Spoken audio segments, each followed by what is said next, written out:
Welcome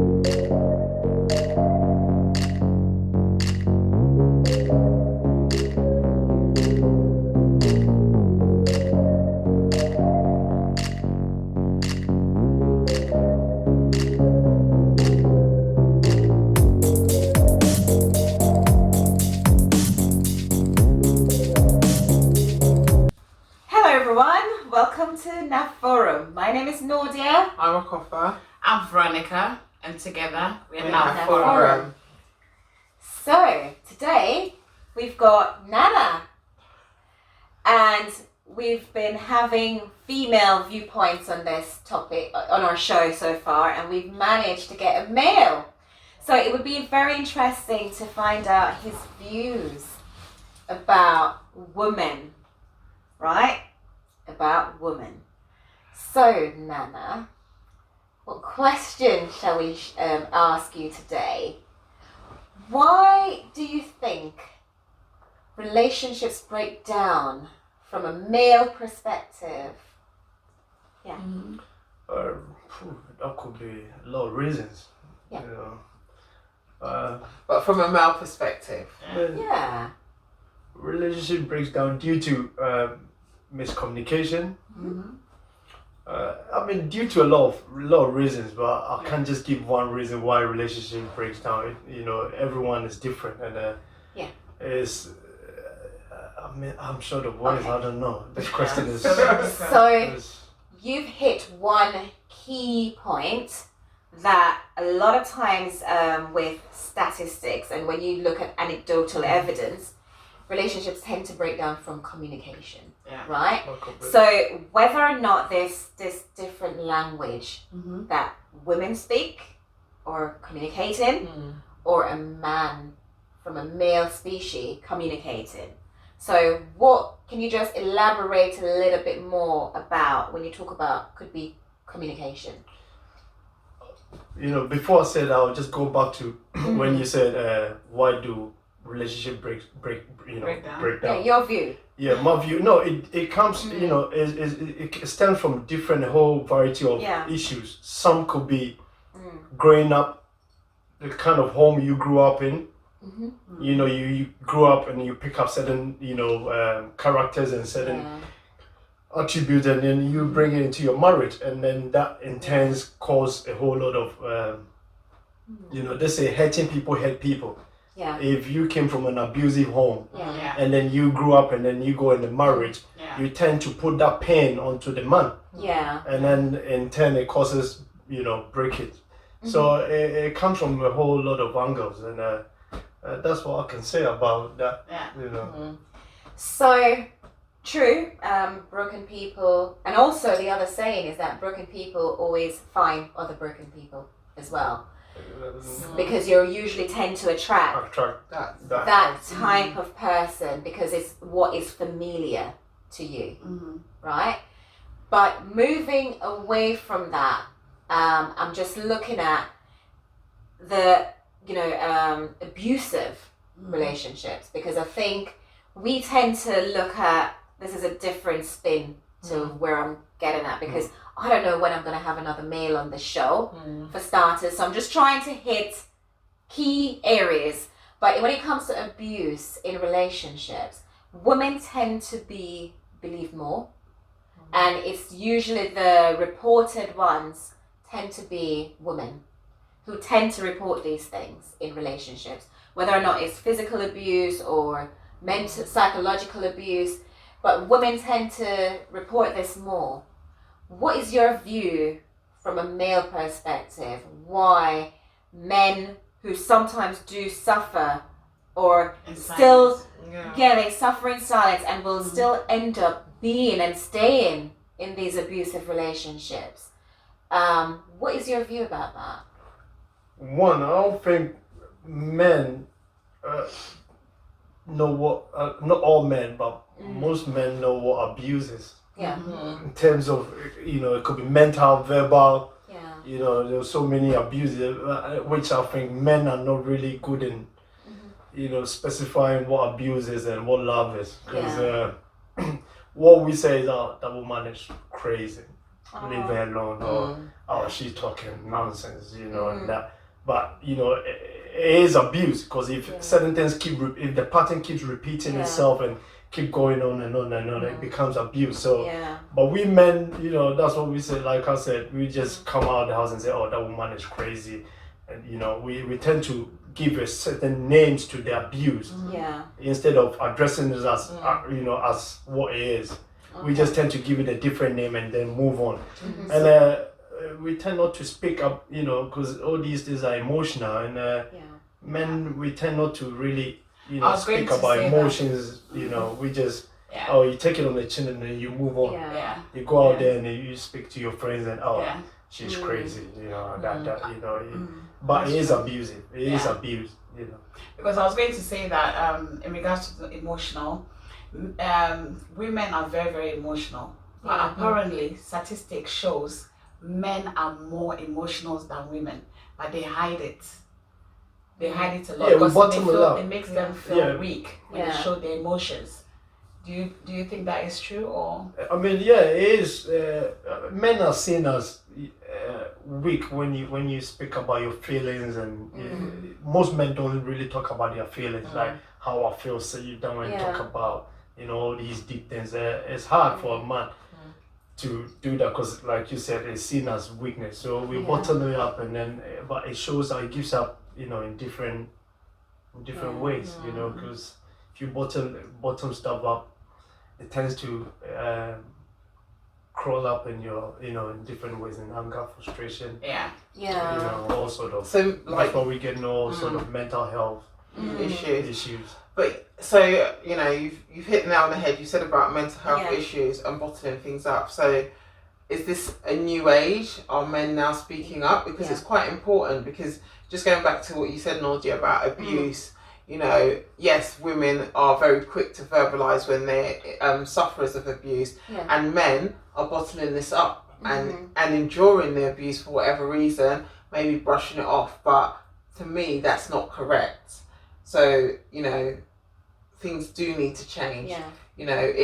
I think when a woman, speaking from a woman's perspective, and possibly my own, a man that is vulnerable is a man that I could fall in love with.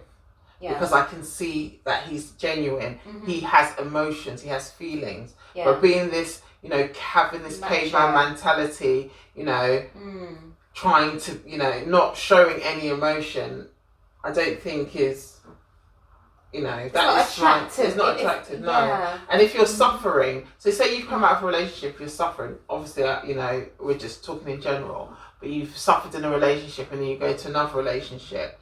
How do you move past that? Because I know that if I was in an abusive relationship and I move to another, if I start seeing triggers that this man's doing, not necessarily that he's being abusive, but I might just automatically think that we might be going down the same road.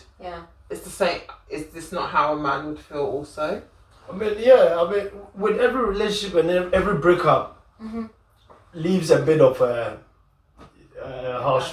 trail in there. And before you, after every breakup, after any breakup, before you move on to another relationship, first of all, you need to heal yourself. And the healing process takes time. There's no need in rushing, because with every breakup, whether it's the woman's fault or the man's fault, it takes two to tango. So if you do a self-reflection, definitely you're going to find certain things that you did wrong as well within you. So until you heal that bit there, I don't think it would be necessary for you to jump into another relationship until you really heal and know that you've healed, and not bury stuff in. Because if you bury stuff and not really heal yourself, and you move into another relationship, you will meet the same trouble you had in your previous relationship. So it comes back to what you said before, self-love. You just have to start loving yourself. That's all I can say. And what would you say to your fellow men? What do you advise?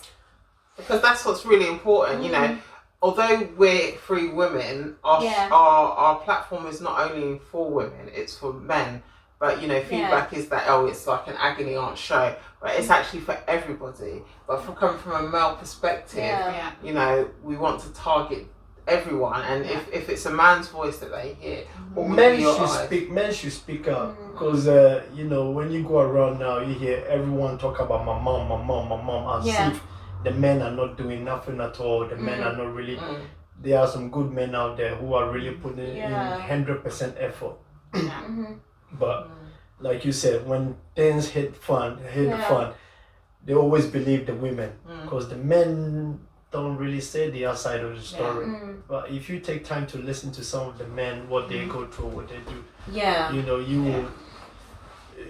The men need to talk, speak out, because these issues need to be, you know, you need to shed some light on these issues, and then that's the only way forward. Because but men do have communication with their fellow friends. Men, I'm talking about, they feel confident and comfortable speaking their emotions to their colleagues or their friends. But do men have friends though? Well, yeah, they do have friends, no? Yeah, no, we do have friends. Like I said, everyone is different. You know, some, you know, if you're lucky, some might have an uncle or great grandfather or father, or, you know, good friend who can directly. But not everyone is the same, and then some people might not have anyone to talk to. Why don't you talk to your wife, your partner? You know, I'm saying it depends if you have a partner who is supporting. Yeah. Because I mean, I hate to say, you know, not all women are not the same. You're making some beautiful comment, you know. This is why they said, you know, marry your best friend. You know, no. Marry your best friend. Some women will use your weakness against you. Yeah. You know, so it's hard to really. You just have to know the woman you're with, to know what sort of friends, you know. But then again, sorry to interrupt you, but then again, when you say some women will use your past against you, I think that's any relationship. I think so, because some women have also expressed personal things or disclosed things with their partners, and then it's used against them as well. So I think it's not just only men; it's the partners that you're with. That's from me. Is that if you cannot feel comfortable with somebody that you're with, is that the right person that you're with anyway? Yeah. But sometimes these things don't start from the beginning. You know, some of these things don't happen in the beginning. It happens in the middle of the relationship.